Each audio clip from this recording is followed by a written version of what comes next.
Maryland, and very excited to be here tonight, sharing with you Torah. Hanukkah is next week. It's an exciting time of year during a very unusual time in our lives, an unusual time in history. And we need to use this time to strengthen ourselves together to make this Hanukkah unusually amazing. Thank you so much, Project Inspire. Amazing, amazing work that you're doing with all of the programs, the Mindflex and the Shabbat show, and just pumping out inspiration after inspiration to keep us all on our toes, to keep us all focused. And that brings us really to the topic of tonight. The title of tonight is the Hanukkah Candle Inside of You. How to illuminate your soul during a spiritual blackout.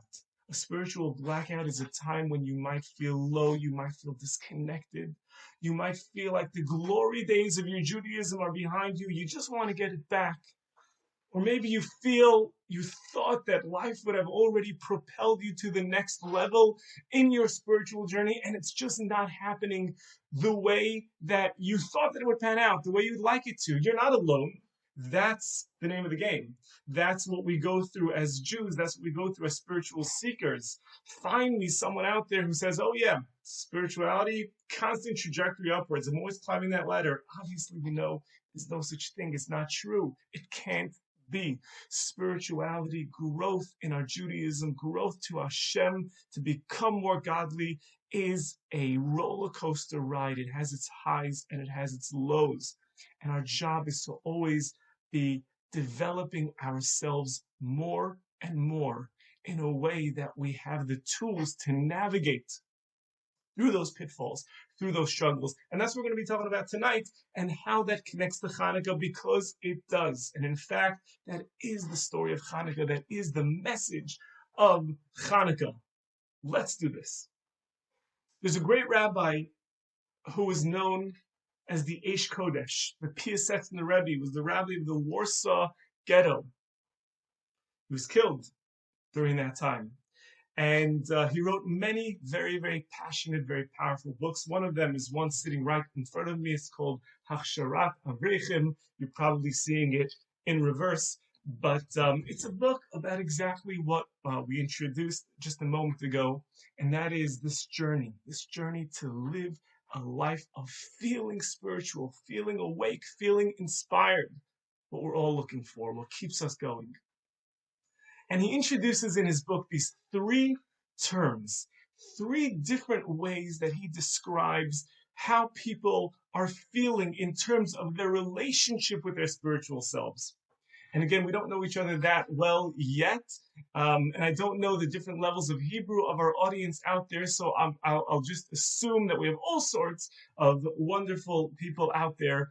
But these three Hebrew words, and if you're familiar with them, if not, don't worry, I'm going to translate it and explain it. But the three words, the three different levels of connection that he speaks about. The first word is hitpa'alut. We'll translate it in a moment. The second one is hitragshut. Sounds a lot like the first one. It's a little different. The third one is hitlahavut. I'm sure many of you out there are familiar with these words, or at least the third one. Hitpa'alut is literally translated, it's about inspiring oneself. It's about being inspired. Nitpa'el. I'm inspired by something. Something awakens my attention. The next one is hitragush, hitragshut. The root of it is regesh. Regesh means emotion. It's something a little deeper. I'm emotionally connected to something. Hitlahavut, the root of that is lahav. It's a fire, it's a flame. Let me explain these three levels, and I'm going to share with you a personal story, something a little bit embarrassing, but we've been friends now for at least 5 minutes, so I'm sure that I could open up and share with you somewhat of an embarrassing story. A couple of years ago, more than a couple of years ago, probably close to 10 years ago, my wife and I, our family, we moved into our first private home. We were living in an apartment up until then. We were in Israel. We moved to America. We had a home. Beautiful. And there was a fireplace in our home. And we were very excited to light the fireplace and have a cozy evening, the family sitting around the fireplace, maybe roast some marshmallows. And I had never lit up a fireplace, but it was just something new to me. I was actually, I used to in the day, in my younger days, I actually did go camping a lot, but I was the guy who played the guitar. So because of that, the rule was the guy with the guitar didn't have to do any of the actual work. I would just be there strumming the guitar and then put up the tent. Someone else has got to do it. Light the fire, someone else has to do it. So I wasn't much of an outdoorsman. So it came to having to light this fireplace, and the previous owner of the house had left in the garage some like these mini logs for the fireplace. So I figured, okay, it looks like firewood to me. You put it in the fireplace, and then you light it up. Simple as that, right? I see you're laughing already. So I tried lighting the firewood, and of course, as you can imagine, right, I'm sitting there, I'm putting the flame on, and as they say in Yiddish, "Zig ain't nicht." It's not going, nothing's happening. It's not starting up. That. Right? I didn't know that at the time. So I'm thinking back, what can I do? And my wife is ready looking. She's like, I don't think that's gonna work. Why don't we just go to the store and they have these easy light things. You just put the match to it and it lights up. And I'm like, no, no, no. I'm gonna do it, right? I've gone camping many times, and I remember that they used to put toilet paper, right? You've seen that in these when they make the bonfires, right? So they wrap it in toilet paper. So I'm like, okay, bring the toilet paper. We had some newspapers in the house, some pudding in the fireplace, some newspaper and some toilet paper, and trying to light it. And for the moment, it actually looked like it was starting to light because, toilet paper and all these things, they are flammable and they do light for just a couple of moments. But of course, they burn out. And within a couple of minutes, we have just, ashes of newspaper and toilet paper, and they're like floating all around the house. And I'm like, kids, quick, catch the toilet paper before it lights the house on fire. In the meantime, my wife had, kind of snuck out and went down the block, and she got some of these easy light things. And after a while, I called it quit, held up the white flag, and we lit these very flammable fireplace logs. And, as you can imagine, these things right there, they're beautiful. You put a little fire to it, and then boom, you have this beautiful fireplace. And I learned a wonderful lesson, and it helped me understand a little bit more of what the holy Rebbe, the Eish Kodesh, was speaking about. When a person is connecting to the spirituality on the level of hitba'alut, inspiration, we often become very dependent on the motivational speech, on the rabbi's sermon, on the new music, on something outside, something external. Someone else is going to excite me. Someone else is going to inspire me. People, the self-help movement, the personal development, self-help, the influencer, motivational speaker, even in the around the globe, right? The Tony Robbins movement is massive, massive. People look because people want to feel inspired. And at the moment when you have the fiery rabbi telling you that story and you're crying because the story is so beautiful, or you have the motivational speaker, the influencer, the Tony Robbins, and they're yelling at you that you could be better and think more positive. So you're feeling at that moment, you're feeling so awake, you're feeling so inspired. At that moment, you can conquer the world. Like the nudnik Buxbaum who's trying to light the fire, who thinks that it's lighting up just because there's a flame right there, but that's only because the candle is up right there. It's the candle is there, so it looks like it's on fire. The moment that it goes away, the moment that the candle goes away, that the fire goes away, suddenly it's not there anymore. The fire is not there. What happened? I was standing at the kotel last week. I wasn't actually, but theoretically. You're standing at the kotel. You just want to change the world and change your life. And a week later, it's gone. It's Yom Kippur. And this is going to be your year. And a week later, it's gone. The rabbi's sermon, the Tony Robbins seminar conference, whoever it might be, and then it's gone.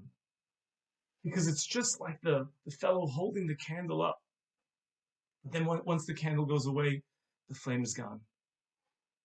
Hitpa'alut is wonderful, but if it doesn't, hitpa'alut is when I'm becoming inspired from something outside of me.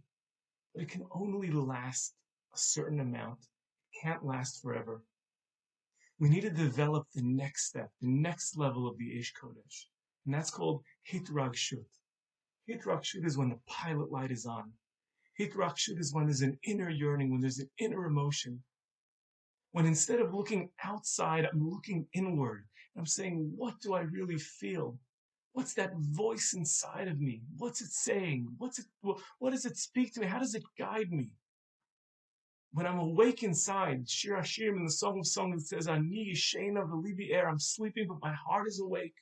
We want our hearts to be awake. And even then, sometimes it doesn't necessarily feel explosive. It's difficult. I might feel like Ani Yishena, I might feel like I'm sleeping, but my heart is awake and I want to feel it a little bit more. It will come. That's the next step. That's hitlahavut. Hitlahavut means it's a flame, on fire. I'm feeling it. I'm excited. But it's a flame. It's like the easy light in my fireplace. It's the flame that comes about. It's an authentic flame. It's a flame that didn't come from something outside of myself, but it came from my inner yearning, my inner work. I worked so hard. I pushed farther and farther and farther. And now, hitlahavut, I am on fire. And it's my own fire. It's not an externally ignited fire. It's ignited from inside, from my heart.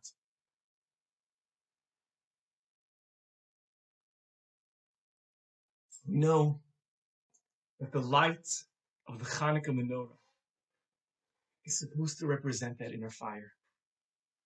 Many symbolisms.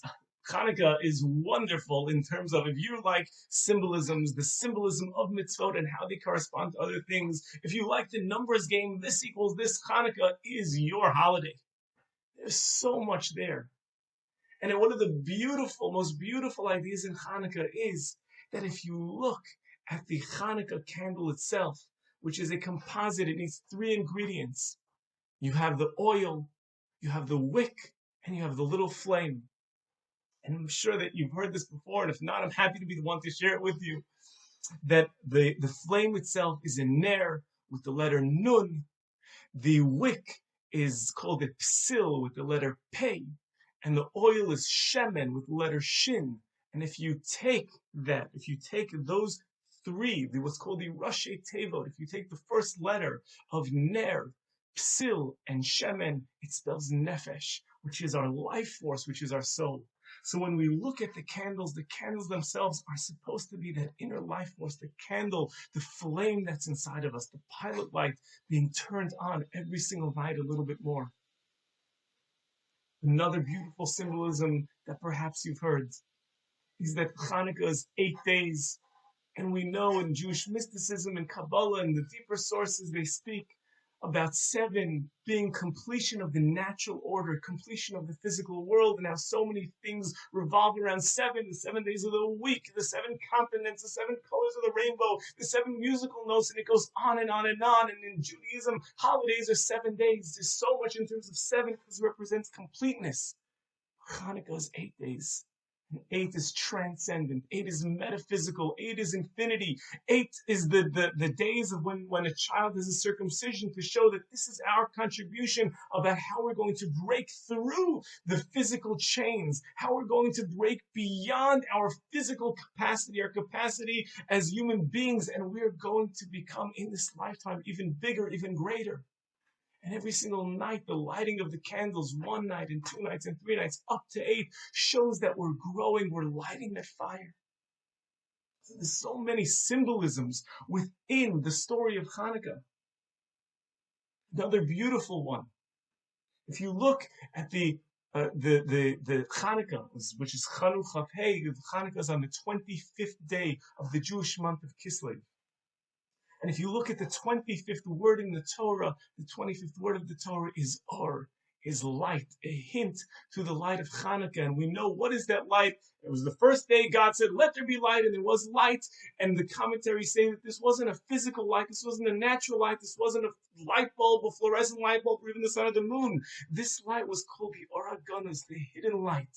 This term enlightenment that so many religions throw around, each one with their own language. What is enlightenment? Enlightenment is trying to tap into the spiritual light, the hidden light of creation. That Or HaGanuz, the light of the first day of creation, hinted to in the 25th word in the Torah. So once again, the light of the Hanukkah Menorah, the beautiful candles of the Hanukkah Menorah, are meant to be that light inside of us. What does the Hanukkah story teach me as to how to do it? And what I want to speak about in our time together tonight is to try to look back a little bit at the Hanukkah story itself and see how the story can provide us guidance for where we are today, where the world is today. What does the Hanukkah story, the story itself, what does it symbolize? How can we take that story and cut it and paste it to our lives? Because we know that every single holiday is not all about this story in history that happened 2,000, 1,000, or however long ago it happened. The holiday is meant to be the story of today, my story, our story. And the historical aspect of it, the commemorative aspect of it, is meant to give us a window. How can we relive that story? How can we make that story our story? So the Hanukkah story, we know, we teach it to all of our kids. We know the wonderful story of the oil. The Talmud teaches us the oil lasted. It was only supposed to last for 1 day, and it lasted for 8 days. We know about the story. We know about the Maccabees and how they won this war. They were a small army against the big army. But the Hanukkah story is a little bit bigger than that. All of these stories really focus on the moment that Hanukkah became Hanukkah. But what we have to look at to fully understand the Hanukkah story is the moment in time that Hanukkah entered into the universe. Because the story is more than what happened, it's when it happened. Every single holiday, we don't just make holidays for miracles. We don't just make holidays for miracles. We have had so many miracles that have happened to us throughout our history. And if we made a holiday for every single one, we would all be very, very, very much stuffing our faces all the time. And it would not be healthy because we do not always eat as healthy as we should during these holidays. You can't have a holiday every single time there's a miracle. The holidays that we have commemorate miracles that happened at very specific points of transition in the history of the world and the history of the Jewish people. The miracle itself was God's way of saying, we're undergoing a change now. Next phase. We're moving on. The way that you live, the way that you practice, the way that things were up until now, they're going to change in every single holiday that commemorates something. And obviously, we know how Passover, we went from being a non-nation, just as people swallowed up in Egypt, to being the Jewish nation. That's an easy one to see. And we know that Shavuot went from not having the Torah to having the Torah. Purim comes in very strategically in history, right between the first and the second temple, transition. And the story of Hanukkah itself represents a massive transition in how Jews practiced, what Jews used as a way to connect to God. And let's take a look at that a little bit closer.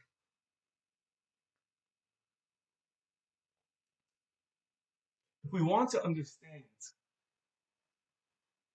what a moment in history represents, and we look at the enemy, we look at who we're at war against.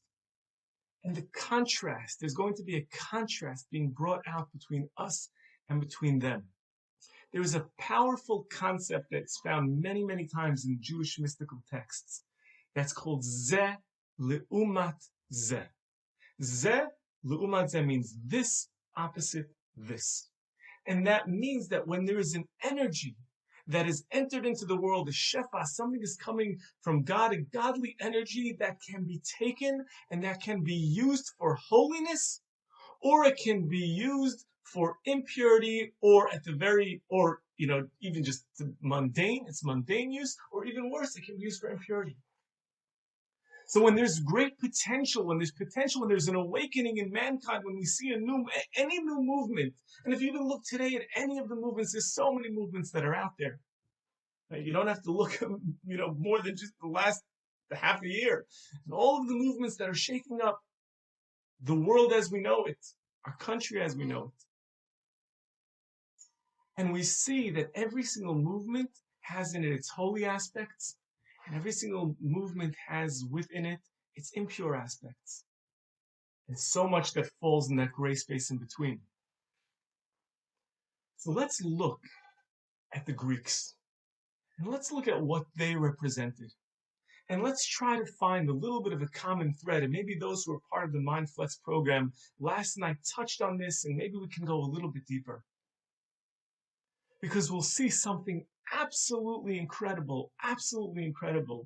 And that is that there was a movement happening within the world at large being affected by the Greeks, and a movement happening within the Jewish world. And that they're somewhat parallel, except one on the side of holiness and the other on the side of the more mundane. We know historically that the Greeks made massive contributions to society, contributions in their philosophy, in government, in democracy, in the sciences, in the arts, architecture, sculpture. They were into wisdom. They're very cultured, very smart. And so much of the cultured world that we know today is inspired by Greece. And who can say that in our own lives we're not affected by a world that is the outgrowth of what Greece introduced to the world, right? If most of the entertainment, most of the beautiful things are somewhat, will connect back to that. They made a massive impact on the world and really did create a much more improved, much more civilized world. In many ways. And one of the things that the Greeks were emphasizing was the power, the emphasis, the focus on the human being, and the focus on what we can become. That our creativity can create art, that our minds can create new governments, new systems, new math, new science. The fact that the human being is amazing, is incredible. On the physical realm, they were very big into their bodies and their athleticism to show that every single part of us, our creativity, our intellect, and even our bodies are something that are beautiful. Which is one of the reasons why we see in many of the Jewish texts, they say that we're not meant to push away Greece, but we're meant to utilize what they introduced to the world and use it for holiness. But we also have to look at what was going on in the Jewish world. And again, the Hanukkah story, which happened 2nd century BCE, was a response to something that was going on for almost 2 centuries before that. The Hanukkah story didn't happen in a bubble. It didn't happen in 3 days. The Hanukkah story was an outgrowth of a Hellenization that was going on for a much longer time. But what was causing it? What started it? And the rabbis teach us that there was a massive shift in how we operated as Jews that happened just as Alexander the Great was conquering massive areas of land and changing over his section of the world. There was also a massive change happening in Judaism. And what was that? It was the end of the era of prophecy. Malachi, the last prophet, with his death, prophecy was gone. And up until then, from the beginning, when Judaism first began at Mount Sinai with the great prophet Moshe Rabbeinu Moses, all the time when the Jewish people were in Israel, the first temple, we were very much dependent on those prophets to guide us. And the deeper commentaries explain that even if you weren't the prophet, the fact that you lived during the era of prophecy meant that your spiritual connection was somehow being plugged into that prophecy. Somehow their spiritual Wi-Fi that they brought down with their prophecy, everybody was plugged in, everybody felt it. To the point that this is what many of the commentaries, Jewish tradition teaches, that even when they study Torah, there was an aspect, there was a level of prophecy. Malachi dies, prophecy leaves. And at that point, the Jewish people need to readjust. They need to redefine themselves. Who are we now?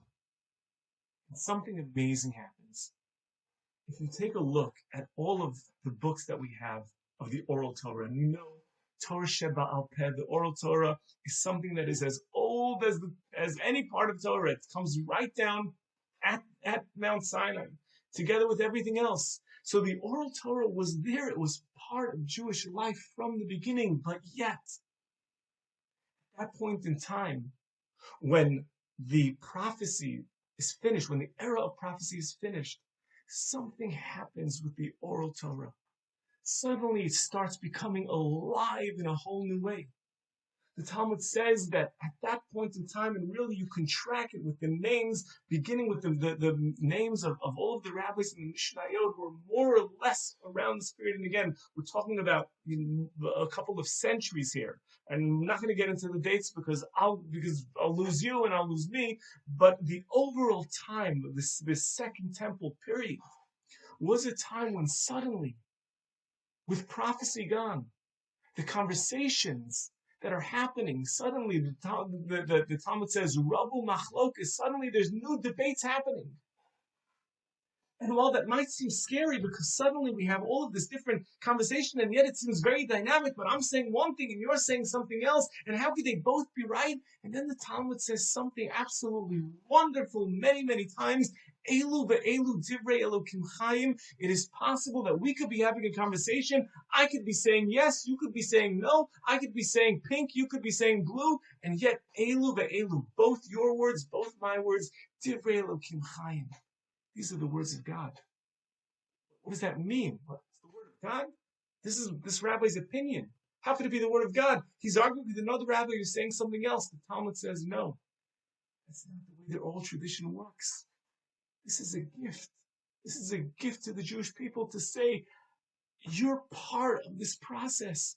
You're part of the development. You have the tools. You have the groundwork. You have the written Torah. You have the tradition up until this point. You have the mechanisms that you need to go and study. Now go and make it something absolutely amazing. Build on it.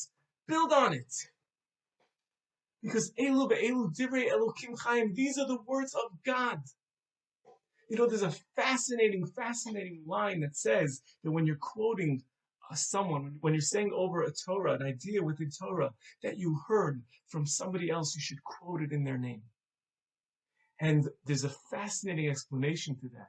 That when we say something, we're quoting a piece of Talmud or you know, this wonderful sefer, and I say the Eish Kodesh said this, Rabbi Akiva said this person said this. Their actual names become part of the statement of Torah. They themselves have become the channel by which this Torah enters into the world. Divrei Elokim Chaim, it's the word of God. The word of God is now being manifested through them, through their own opinions, which came through the study of the written Torah.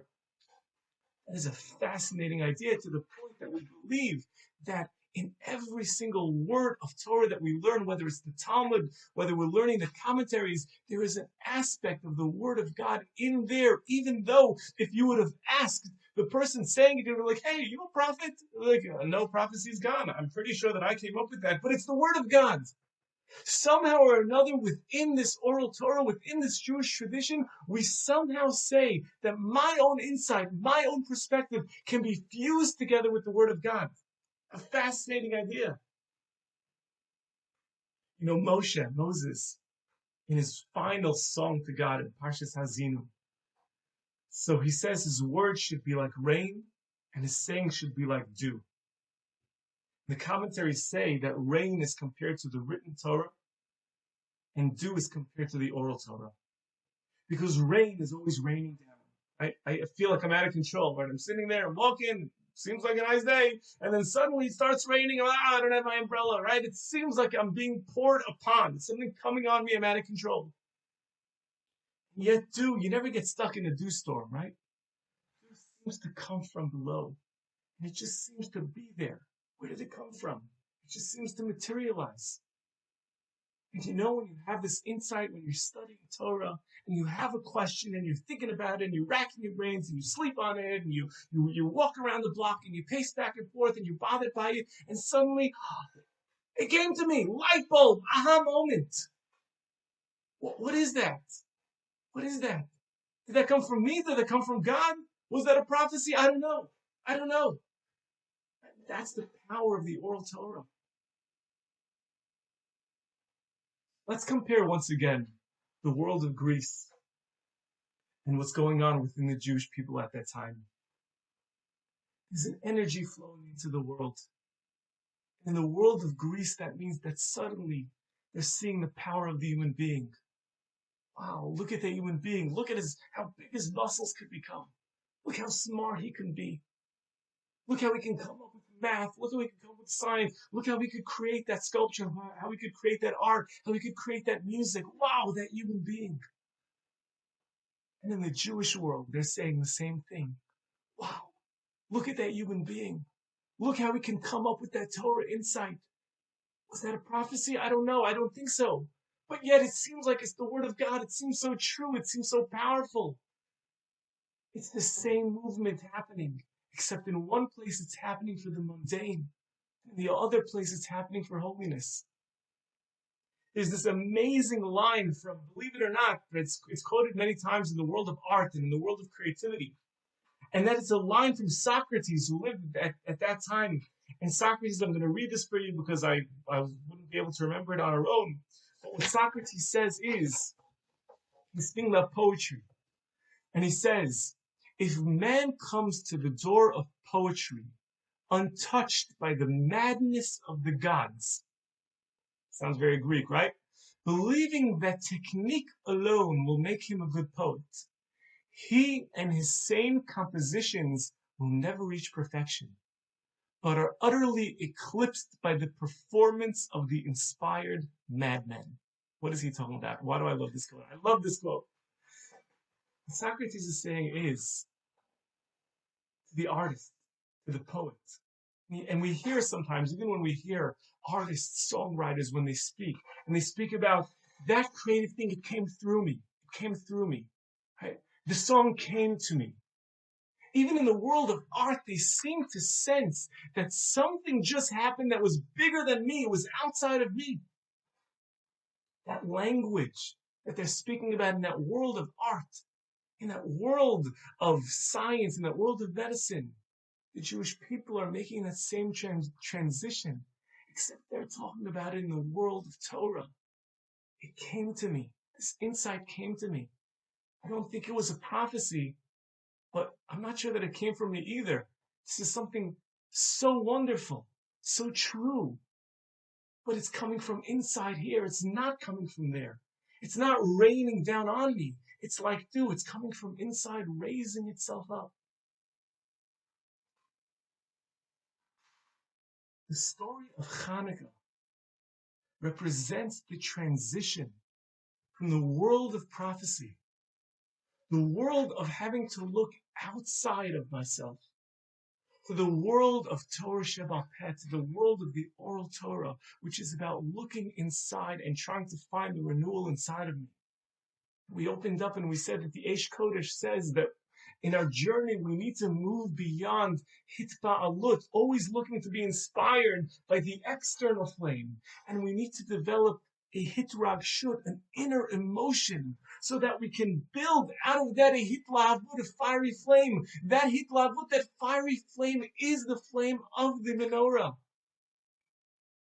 And that's why we make sure that on the very first night we're lighting 1, and then 2, and then 3, because it's just a pilot light. But if we're consistent about it and we continue, it's growing and it's growing and it's growing. How does that look in our life? And how does that look in our life today?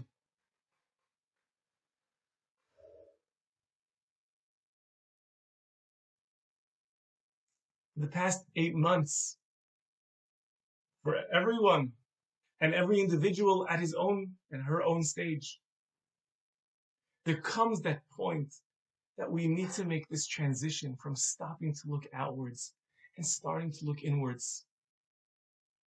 In the last 8 months, many Jews have had to learn how to do everything over again. But we thought we had prayer down. For those of you, right, who go to a minyan, go to shul, part of the synagogue, or you don't go, but everything is sort of in a system, right? Yeah, I go here, I pray here, I do it this time, and then I go to this class, and this is my rabbi, and I go to this shir, and this is the chesed that I do, and this is the kindness, and I go to this wedding, and I go to that sheva brachot, and I help this one, and everything was very set, and then boom, suddenly we have to relearn everything. To learn how to pray again. To learn how to study Torah again. To learn how to be kind in a different way. We have to learn how to be a spouse again, how to be a parent again, how to be a child again in this whole new environment. And so many people over the last 8 months have said, this is exactly what I needed. I needed this. I needed this change because Judaism became so rote. There was no pilot light. There was nothing inside. It was just, okay, what's the rabbi going to speak about? What's the minyan going to be like? Everything is just relying on everybody else. And suddenly people were home and they had to open the siddur, the prayer book, and they had to say, without the minyan, without the synagogue, people sitting in there at their Passover seders without the big family, looking at the Haggadah, or looking at their, whatever they're learning, without sitting with a whole group of people and asking themselves, what does it mean to me? What do the prayers mean to me? What does Passover mean to me? What does Sukkot mean to me? And people learned how to pray again in a whole new way. They learned to look into a siddur and say, okay, you know what? I can go at my own pace now. I'm not in a rush. I'm not going anywhere. So let me take note of that. Hey, you know what? I've been saying that line for 37 years of my life, and I never realized how beautiful it is. And I'm not going to rush it today because I got all the time in the world. I'm just going to stop. I'm going to think about it. I'm going to let it sit in my head. I remember being in yeshiva, and I remember the first time coming up with a novel idea, a new concept. Because we're studying the Torah, we're studying the Talmud Gemara, and we find this contradiction, and I'm thinking about it, and suddenly a new idea comes, and it's so exciting. But it doesn't have to end in yeshiva. Every single time we sit down at our Shabbat table and we share a Dvar Torah, is it just one that we pulled off the shelf, an English book that gave us some sort of canned Dvar Torah? We're creative about it. We think about something fresh, something that speaks to us. The freshness, that beauty, and something else, another blessing of the last 8 months, another blessing of this time of COVID was that suddenly all of the greatest teachers, all the stuff is online. And maybe we were boxed into only only studying specific things because that's what we had available. And now everything is available. Every single rabbi went on Zoom and literally made their stuff available for the world. Not just rabbi, teacher, all types of teachers. The opening, the worlds of availability in terms of study. And now is just a wonderful time to say, what am I missing in my Jewish knowledge? What do I want to learn more about? How can I access it now that there's so much information available? It was all about looking inside and saying, okay, where do I go from here? Because we can't always look outside. We need to be able to find it within ourselves. How can we use our own creativity, our own style? What's unique about my Shabbat table? Where does it have my flair? My Jewish home, my study, my prayer. Where does it have my own uniqueness, my own unique touch? That was the blessing of what this time brought. And in many ways, Hanukkah challenges us to do that, to look inward. Just for the last couple of minutes with some more symbolism. Over the course of Hanukkah, one candle on the first night, two on the next night, three on the next night. If we add it all together, so we get 36 lights. And the commentaries have said that the 36 lights correspond to the 36 hours that Adam and Eve were in the Garden of Eden from the time that they were created until through that very first Shabbat when they were allowed to stay, 36 hours in total. And for those 36 hours, they had this brilliant, brilliant connection to God, absolutely revealed. Their eating from the tree of knowledge put them in a state of lower consciousness, but until they left the Garden of Eden, they were still there, just sitting there, sun tanning in this godly, beautiful, hidden light that we spoke about. Then they left. And what happened to that light? It became an Or HaGanuz. It became a hidden light. A hidden light means it's still there. They just have to go and find it. Commentaries say that light is referred to 36 different times throughout the Torah, almost as if it's hidden in all of these different places, these 36 hidden lights. And in our life, it's like that also. We're always looking for those little menorah lights. We're always looking for those little opportunities, those little things that tell us a little bit more about what inspires us. And when Adam and Eve, when they fall from this high level, God asks them a question in one word, Ayeka, where are you? And we know that that very word, Ayeka, has numerical value 36. And it's God's way of saying, I know you don't feel me now in this full, high definition, right? You don't feel me in this powerful way, but don't think that I'm gone. Ayeka, you just have to find yourself. Ayeka, where are you? If you find yourself, if you find what inspires you and you build on that, then you will find those 36 candles. You will find your way back to that hidden light. In the Hanukkah story, just because prophecy turns off doesn't mean that the Jewish people can't remain connected. They just have to find it within ourselves. And when we are not finding inspiration from outside, it just means that God is saying, I need to pull back. Hashem is saying, I need to pull back a little bit now because you're becoming too independent on inspiration coming from outside. It's time for you to find yourself. It's time for you to become. It's time for you to be creative. It's time for you to create. Use your mind, use your emotions, use whatever you can and add your own flair.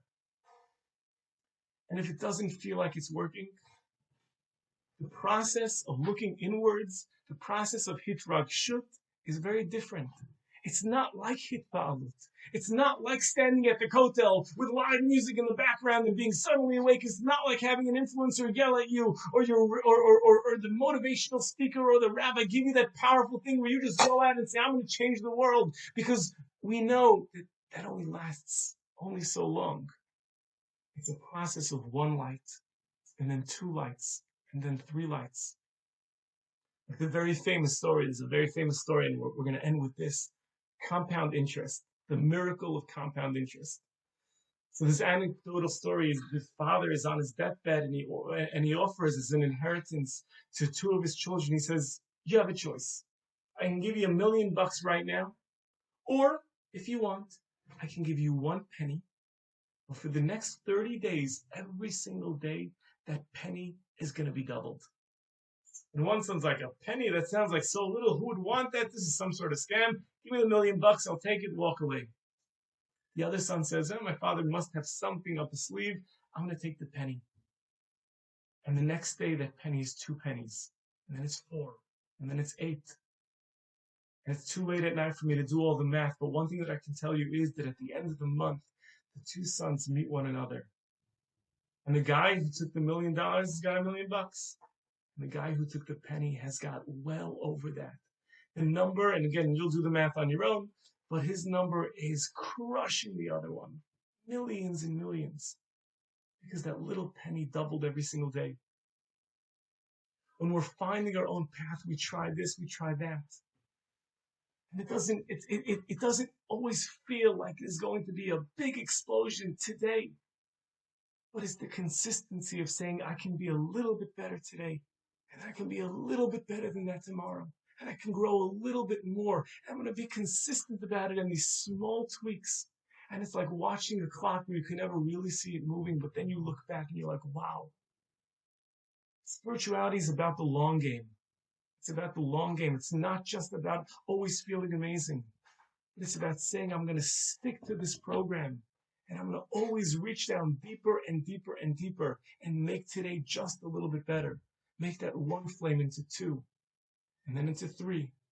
And we're going to compound on that spirituality until I'm a full menorah, until I'm up to that 8 night, that number of transcendence, until the hidden light, the light of enlightenment is pulsing through me, until I can look back at my life or look back at this large section of my life and say, this is what I became through my hard work, through my toil. And then Hanukkah, which comes at the darkest time of the year, but it comes at that transitional moment. Because shortly after Hanukkah, then suddenly the days get longer. The tree becomes Tu B'Shvat and the trees start blowing again. They start blossoming again. That point, that transition in my life of always having to rely on that external inspiration and looking inwards and turning it into a full flame, a full hitlavut, one that I could look back on and feel fully inspired and full of joy. Thank you all so much for joining. I hope this was meaningful. I hope that it added to your Hanukkah. Let's connect somehow. It was unusual meeting you through this medium, but easy to find online via the social medias as well. And hope that this is just the beginning of a wonderful, wonderful journey. May we all be zocha, may we all merit